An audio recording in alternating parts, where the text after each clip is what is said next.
That last will and testament you so carefully wrote to protect your family, the one with all the helpful details you included, like account numbers and passwords, just to make things easier for them when you're gone, you may have just written a treasure map for criminals. You did it out of love to be organized and responsible. But in a way you couldn't have known, that very document, filled with your good intentions, can become the single most dangerous thing you leave behind. And the threat isn't a prying relative or a thief breaking into your desk. It's triggered by the legal system itself. This is a system designed to exploit your very best intentions, and it has a name. The Probate Roadmap. It's a quiet, invisible threat that turns your final wishes into a step-by-step guide for professionals who want to drain your estate and target your grieving family. It's not some random online danger, it's a mechanized process that uses the law against the people you love most. But here's the promise. By the end of this conversation, you'll know exactly how this works, and you'll have the simple, powerful tool you need to make sure your legacy is protected for good. Okay, so how does this happen? It all starts the moment your will is filed with the county court after you've passed away. This is a normal legal step called probate. But here's the thing most people never realize. In most places, the second that will is filed, it becomes a public record. Anyone can walk into the courthouse or go online and get a copy, and some of the people who do this have a name for themselves: probate predators. They aren't looking for just anyone. They're looking for wills exactly like the one you may have in your desk drawer right now. They treat your will like a scammer's starter kit. They scan it for specific high-value information: bank names, account numbers, your social security number, even hints about where valuables are hidden. Once they have that, they have everything they need to launch a targeted attack. The first type is called fake creditor fraud. The scammer uses your personal details to file a completely phony claim against your estate, sending your executor a formal, official-looking bill for a debt that never existed. In the chaos and confusion of settling an estate, these fake bills often get paid without a second thought. But here's where it gets truly cruel. The second attack, heir impersonation, targets your family directly. Weeks after the funeral, when your son or daughter is at their most vulnerable, they get a call. The person on the other end sounds professional, claiming to be from your bank or a government agency, and to prove they're legitimate, they do something shocking. They read off your full account number, the one you put in the will. Your grieving child, hearing this inside information, believes the call is real. How could they not? From there, the scam is easy. The entire system works because of one hidden, devastating twist. You believe the danger is someone stealing your will. The reality is that the danger comes from following the rules. The very legal process designed to ensure your wishes are honored is what exposes your family to predators. The will you wrote to be a shield becomes the probate roadmap, and the law itself, in the name of transparency, hands it over to them. This isn't a security failure, it's a feature of the system that criminals have learned to weaponize. Let me tell you about Harold. He was a 78-year-old retired accountant from Florida, a meticulous planner his whole life. He wanted to make things completely seamless for his daughter, Carol. So, he drafted a will that listed everything: his social security number, his Bank of America checking account number, and even the password to his primary email account. He thought he was doing the most responsible thing possible.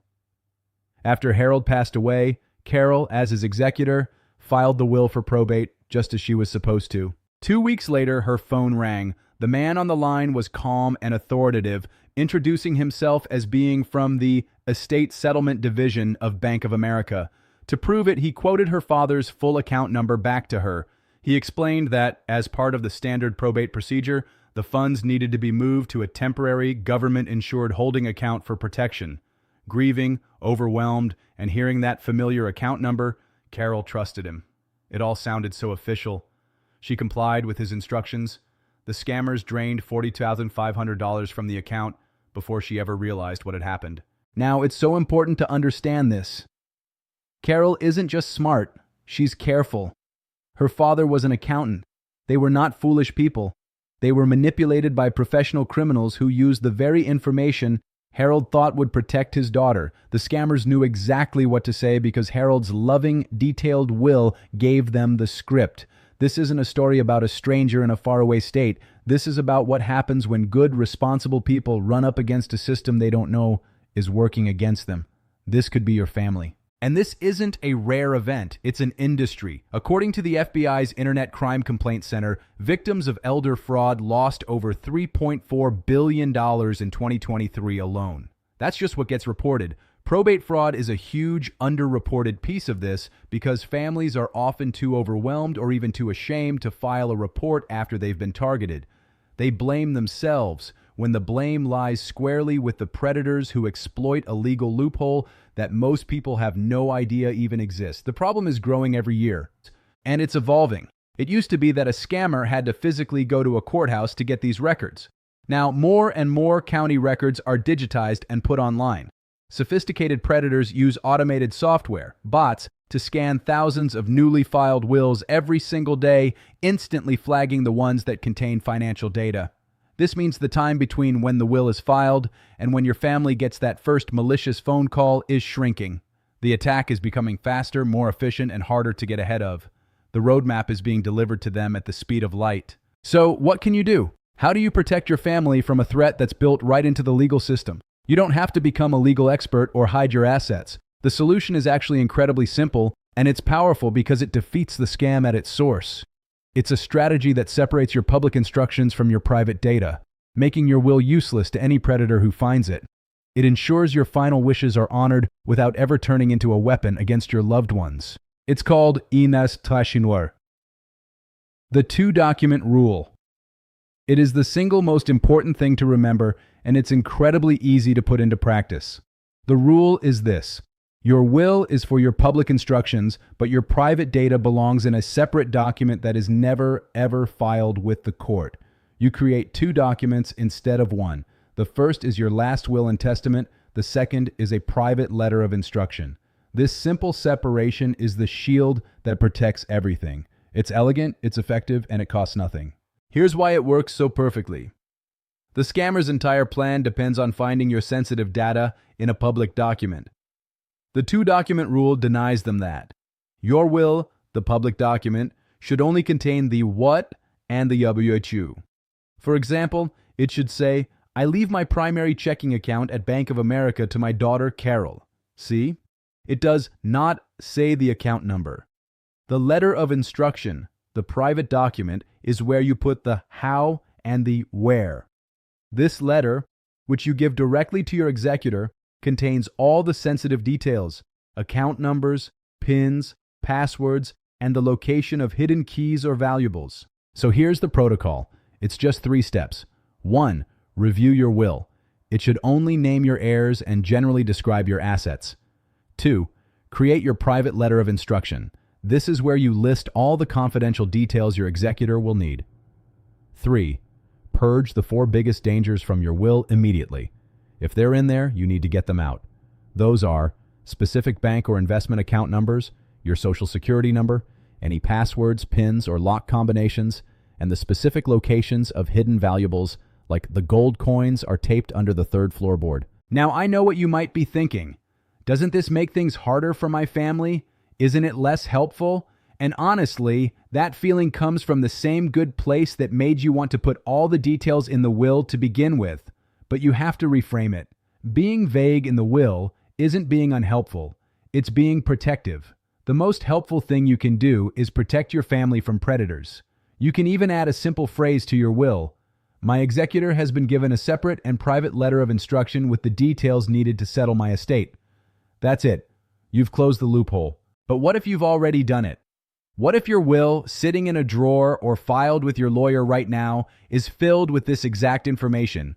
First, do not panic. This is completely fixable, and you don't need to spend a lot of money rewriting your entire will from scratch. Being targeted by these systems doesn't mean you were careless. In fact, it means the opposite. It confirms that you are exactly the kind of organized, thoughtful, and trusting person these professional manipulators are looking for. Your thoroughness is what they prey on. Here's your recovery plan. It's straightforward, and you can start today. Step 1. Call your lawyer. You don't need a whole new will. Just tell them you want to draft a codicil. That's just a legal term for a simple amendment or an addition to your existing will. This codicil will officially remove the sensitive financial and personal data from the main document. It's a common procedure, and it's not nearly as complicated or expensive as starting over. It's a quick surgical fix. Step 2. While that's in process, create your private letter of instruction. Write down all the account numbers, passwords, and other details you're taking out of the will. Put this letter in a sealed envelope and give it to your executor, or make sure they know exactly where to find it. Step 3. If you ever suspect that someone is trying to use this kind of information to target your family, report it immediately at the official FTC website, which is reportfraud.ftc.gov. Taking these steps means you've taken back control. You've closed the roadmap. Okay, so now you're protected. Your will is a shield again, not a map. But think for a moment. Who in your life doesn't know this? Who do you love that is right now carefully getting their affairs in order, thinking they're doing the most responsible thing in the world by putting every last detail into their will? Picture them. A parent, a grandparent, your spouse, maybe a dear neighbor or a friend from church. They are doing exactly what Harold did for the exact same loving reasons. They are unknowingly setting a trap for the people they love most.